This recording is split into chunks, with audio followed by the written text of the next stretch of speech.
ኢኮኖሚው ዓለም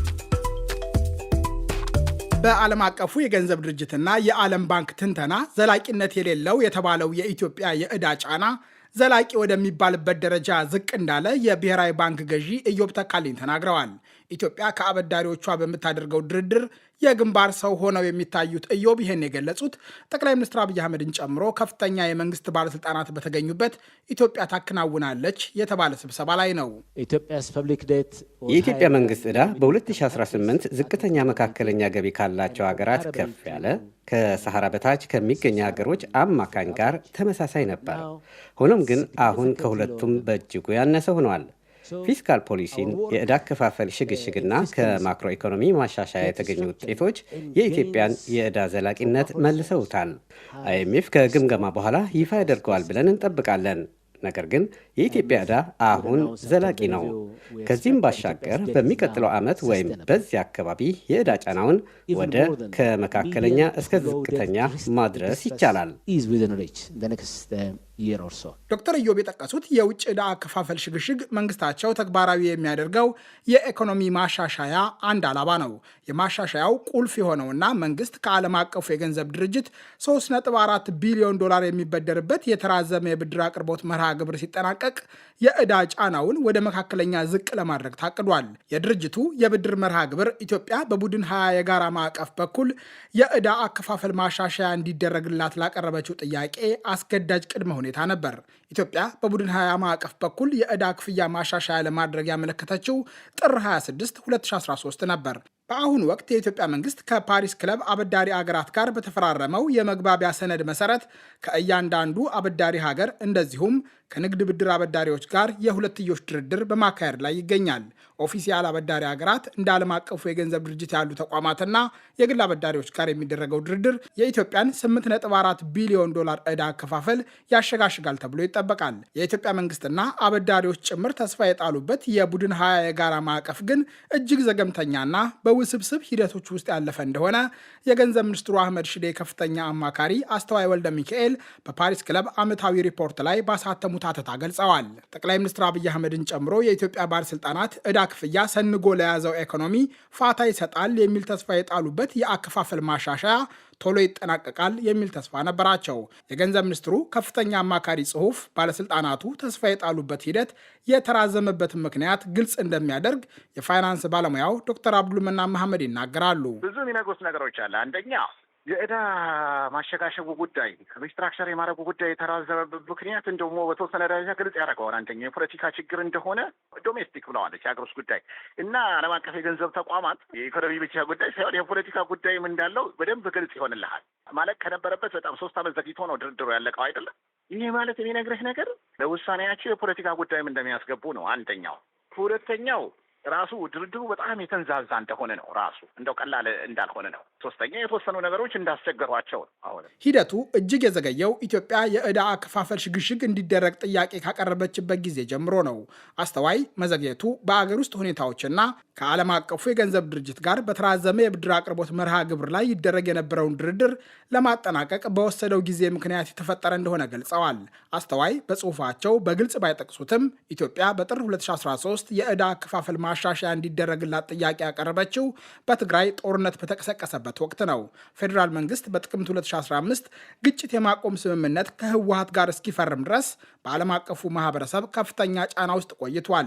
አስተዋይ ግን በቡድን 20 የጋራ ማዕቀፍ የዕዳ ሽግሽጉ ከዓለም አቀፉ የገንዘብ ድርጅት የብድር መርሃ ግብር ጋር እንዲተሳሰር መደረጉ በአንደኛው ላይ የተፈጠረ መዘግየት በሌላው ላይ ተጽዕኖ እንዲፈጥር ማድረጉም ሞግተዋል። ሂደቱ በተጨባጭ የተፋጠነው የውጭ ምንዛሪ ግብይት በአቅርቦትና ፍላጎት እንዲከወን ያደረገው የአይኤምኤፍ የተራዘመ የብድር አቅርቦት ጸድቆ በሐምሌ 2016 ስራ ላይ ከዋለ በኋላ ነው። ከዚያ በኋላ በቻይናና በፈረንሳይ ተባባሪ ሊቀመንበርነት የሚመራው የኢትዮጵያ ኦፊሴላዊ አበዳሪዎች ኮሚቴና መንግስት በመጋቢት 2017 በዋና ዋና የፋይናንስ መለኪያዎች ላይ የመርህ ስምምነት ተፈራርመዋል። ሁለቱ ወገኖች ኢትዮጵያ ከአበዳሪዎቿ እንድትደራደር መንገድ የጠረገ የመግባቢያ ሰነድ በሐምሌ 2017 የተፈራረሙ ሲሆን ባለፈው ጥር ገደማ ስራ ላይ እንደዋለ አስተዋይ ገልጸዋል። ፈረንሳይና ቻይና ከኢትዮጵያ ጋር የሁለትዮሽ ስምምነት በመፈራረም ቀዳሚ ናቸው። እስካሁን ድረስ ከኢትዮጵያ ኦፊሴላዊ አበዳሪዎች ኮሚቴ 5 አባላት ጋር የሁለትዮሽ ስምምነት መጠናቀቁን ያረጋገጡት አስተዋይ ከሌሎች አበዳሪዎች ጋር ድርድር እየተደረገ እንደሚገኝ በፓሪስ ክለብ ዓመታዊ ሪፖርት ላይ የታተመ ሀተታቸው ይጠቁማል። ፓሪስ ክለብ የዕዳ ጫና ለበረታባቸው አገራት መፍትሄ ለመሻት 22 አገራትን ያሰባሰበ መደበኛ ያልሆነ የአበዳሪዎች ቡድን ነው። ኢትዮጵያ ከፓሪስ ክለብ አባል አገራት የተበደረችው ገንዘብ እስከ ታህሳስ 22 ቀን 2018 ብቻ 1.95 ቢሊዮን ዶላር መድረሱን የቡድኑ ዓመታዊ ሪፖርት አሳይቷል። በቡድን 20 የጋራ ማዕቀፍ በኩል የሚደረገው ድርድር በአጠቃላይ 8.4 ቢሊዮን ዶላር የሚጠጋ ዕዳ አከፋፈል ለማሸጋሸግ እድል የሰጠ ነው።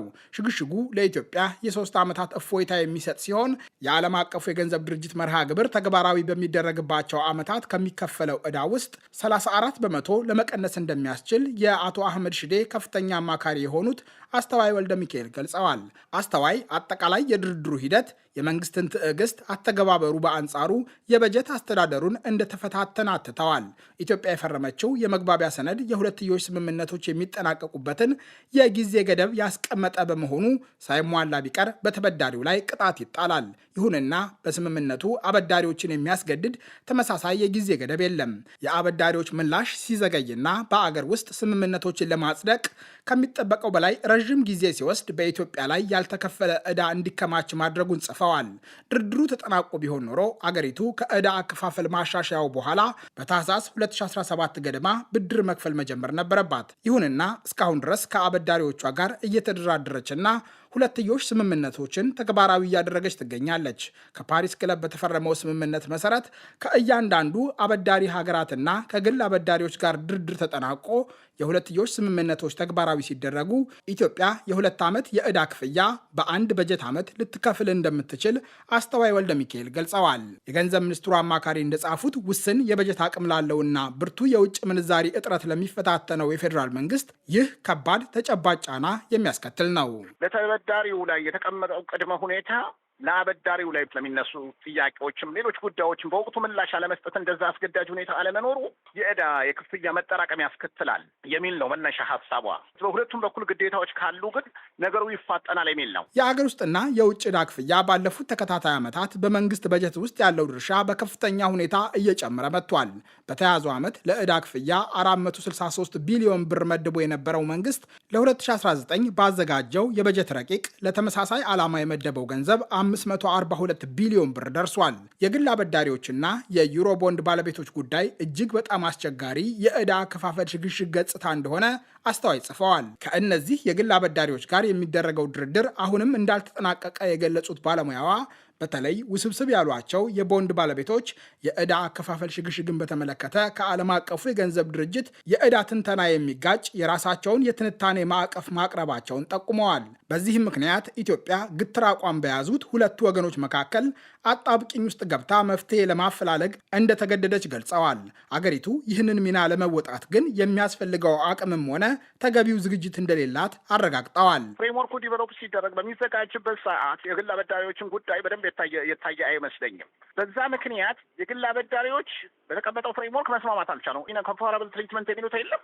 ሁሉን አበዳሪዎቹን ፍትሐዊ በመልኩ ማየት በሚለው ጉዳይ ላይ አልተስማሙም። እነዚህ የግል አበዳሪዎች ናቸው እና በወቅቱ ይህ ነገር ስላልታየ ሂደቱ በጣም አስቸጋሪ ነው የሆነው። በቅርቡ እንኳን ወደ ፍርድ ቤት የለም በተደጋጋሚ እንሄዳለን ሲሉ ነበር አይደል? የኢትዮጵያ መንግስት ጋር መስማማት ስላልቻሉ IMF እና ሶሻል ክሬዲት ኮሚቴውን ጣልቃ ገብታችሁ ይህንን ጉዳይ እናንተ መፍትሄ አበጁለት፣ ከኛ አቅም በላይ እየሆነ ነው የሚል ነገር ይመስላል። በመንግስት ዋስትና ያልተሰጣቸው የመንግስት የልማት ድርጅቶች ብድር በዓለም አቀፉ የገንዘብ ድርጅት የዕዳ ትንተና ውስጥ መካተት ተጨማሪ አሳሳቢ ጉዳይ ነው።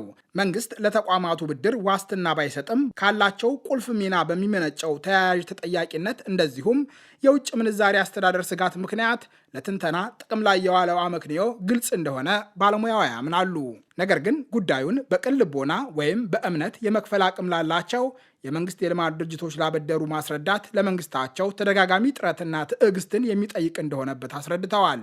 የቡድን 20 የጋራ ማዕቀፍ ባለፉት ዓመታት ዕዳ ያጎበጣቸውን አገራት በመርዳት ረገድ መጠነኛ ለውጥ ቢያሳይም ተጨማሪ ማሻሻያ እንደሚያስፈልገው የፓሪስ ክለብ ዓመታዊ ሪፖርት አሳይቷል።